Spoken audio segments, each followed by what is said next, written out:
let it hang, hang.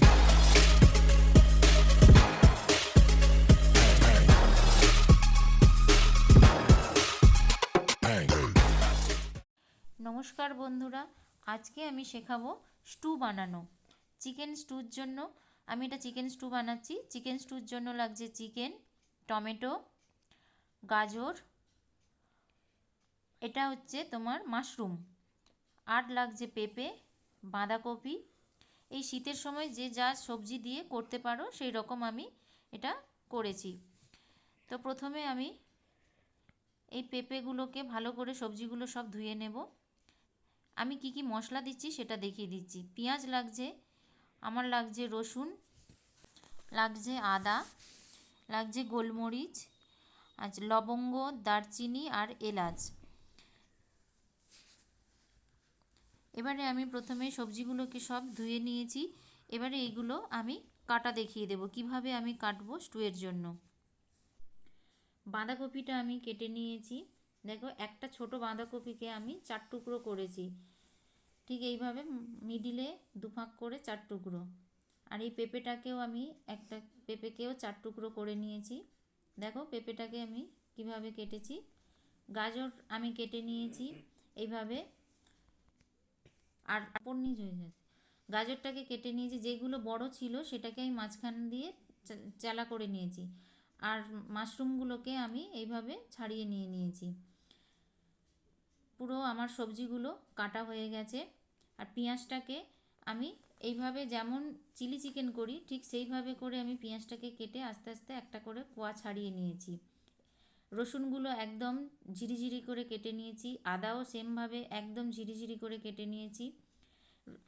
আর আমি যে গোলমরিচটা 1 চামচ গোলমরিচ এখানে লাগছে, এই গোলমরিচটাকে আমি একটু থেতো করে নেব, পুরো গুঁড়ো করে নেব। তো চলো এবারে আমি একটা শিলের মধ্যে বা এর মধ্যে কিছুর মধ্যে রেখে এটাকে আমি গুঁড়ো করব। দেখো বন্ধুরা কেমন সুন্দর করে আমি একদম ডাস্ট করে নিয়েছি। এইভাবে এটাকে একদম গুঁড়ো করে নিতে হবে। পুরো কিছুটা আধা ভাঙা থাকবে আর কিছুটা মিহি হয়ে যাবে। যেগুলো মিহি হয়ে যাবে এগুলোকে একটু তুলে রাখতে হবে। এবারে আমি চলে যাব গ্যাসের মধ্যে। আমি একটা প্রেসার কুকার বসিয়ে দিয়েছি, তাতে আমি সাদা তেল দিয়ে দিলাম 2 চামচ। এতে সাদা তেল দিয়েছি। সাদা তেলটা গরম হওয়ার তারপরে আমি দিয়ে দিচ্ছি এর মধ্যে যে গরম মশলাগুলো রেখেছিলাম, এলাচ, দারচিনি আর লবঙ্গ, একে একে সব আমি দিয়ে দেব। এটা কিন্তু আমি সাদা তেলেই রান্না হবে।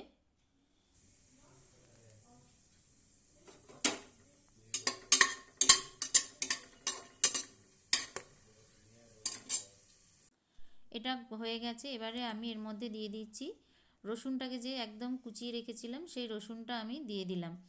সমস্ত রসুনগুলো দিয়ে এবার একটু নাড়াচাড়া করে নেব।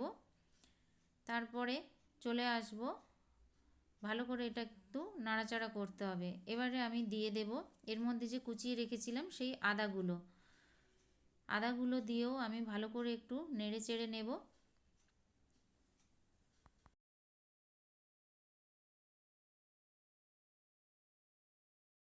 এবারে আমি দিয়ে দিলাম এর মধ্যে যে কেটে রাখা পেঁয়াজগুলো, সেগুলো দিয়ে দিলাম।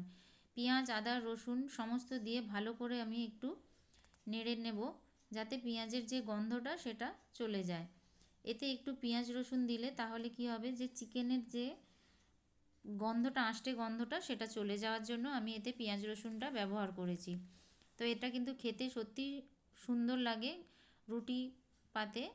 এটা রুটি দিয়ে খেতে খুবই ভালো লাগে রাত্রিরে, এবং ঝটপট রান্না হয়ে যায়। তো এবারে আমি হয়ে গেছে আমার কষানো। এবারে আমি দিয়ে দিচ্ছি চিকেনগুলো সব দিয়ে এবারে আমি একটু ওটাকেও কষিয়ে নেব।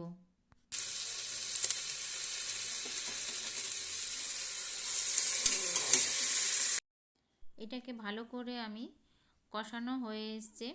তবে বন্ধুরা, এই যে চিকেন স্টুটা, এটা কিন্তু শরীরের পক্ষে বাচ্চা বুড়ো সবার জন্য খুবই উপকারী। এবারে এর মধ্যে আমি দিয়ে দিচ্ছি যে কেটে রেখেছিলাম সবজিগুলো, বাঁধাকপি, গাজর, পেঁপে, টমেটো সমস্ত কিছু আমি এর মধ্যে দিয়ে দিলাম। দিয়ে এবারে এটাকে একটু আমি নাড়াচাড়া করে নেব। তবে আমার এখানে প্রেসার কুকারটা সবজিটা বেশি হয়ে গেছে, সেই কারণে একদম ভর্তি হয়ে গেছে, নাড়াচাড়ার জন্য একটু অসুবিধা হচ্ছে। তো কোনো ব্যাপার নয়, একটু ওপর নিচ হালকা করে করে নিতে হবে। নিয়ে এবারে এর মধ্যে আমি দিয়ে দেব জল, এইসব দিয়ে আমি এটাকে এরপরে ঢাকা দিয়ে দেব। তো এখন জলটা দেখো একটু বেশি দিতে হবে, একদম বেশি না আবার একদম কম না, আমার সবজি এবং মাংস অনুযায়ী এটাকে ঠিক সেইভাবে দিতে হবে যাতে স্টুটা একটু ঝোল মতনই থাকবে। এতে কিন্তু কোনো মশলা হলুদ ফলুদ আর কিছুই পড়বে না, একদমই সাদা হবে। তো আমি যে মগটা দিচ্ছি এই মগের আমি 1 মগ আর একটু দিয়েছি, দেখো জলের মেজারমেন্টটা দেখা যাচ্ছে। তো এর বেশি আর জল দেওয়া যাবে না। এবার এর মধ্যে আমি দিয়ে দিচ্ছি, ভালো করে নেড়ে চেড়ে নিয়ে এর মধ্যে এবারে দিয়ে দেব যে যার স্বাদ মতন কিন্তু নুন দেবে। নুন বেশি হয়ে গেলে কিন্তু খেতে খুবই বাজে হয়ে যাবে। আমি দিয়ে দিচ্ছি যে গুঁড়িয়ে রেখেছিলাম গোলমরিচগুলো, সেই গোলমরিচটা দিচ্ছি। তবে আমি ওপর থেকে হালকা করে নিয়ে নিয়ে গোলমরিচটা যেগুলো একটু বেশি দানা দানা টাইপের সেটাই আমি দেব, আর কিছুটা আমি নিচের কিছুটা অংশ এটা রেখে দেব। এবারে আমি পুরো প্রেসার কুকারের ঢাকনাটা আমি লাগিয়ে দিচ্ছি একদম টাইট করে, এবং সিটি হওয়া পর্যন্ত আমি এটাকে অপেক্ষা করব। আমি এর মধ্যে কিন্তু 2টো সিটি দেব, তার বেশি আমি দেব না, তাহলে কিন্তু গলে যাবে।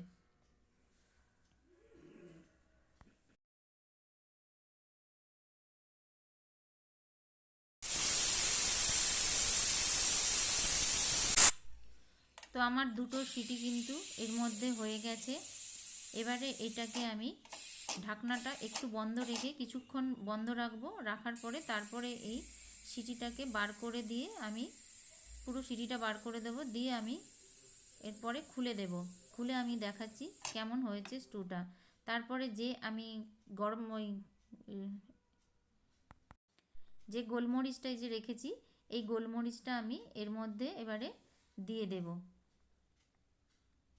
আর আমি এখানে ব্যবহার করছি সাদা মাখন, কেউ যদি আমুল বাটার ব্যবহার করতে চাও করতে পারো। তো আমি এখানে সাদা বাটার ইউজ করছি, এর মধ্যে আমি সাদা বাটার দিয়ে দেবো। এই যে প্রেসারের সিটিটা আমি পুরো খুলে হাওয়া বার করে নিচ্ছি, গরম ভাপটা বার করে নিয়ে এবারে আমি খুলে দেখাচ্ছি। আমি 1 চামচ দিয়ে দিয়েছি, দিয়ে এটাকে এবারে ভালো করে আমি নেড়ে চেড়ে নেব। নিয়ে এটা কিন্তু ঢাকনা বন্ধ করে এখন আমি রেখে দেব।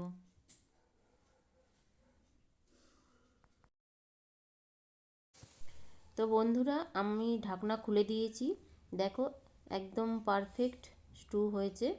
আমি চামচ দিয়ে দেখিয়ে দিচ্ছি, দেখো স্টুয়ের যেরকম কালার এবং গন্ধটাও খুব সুন্দর বেরিয়েছে।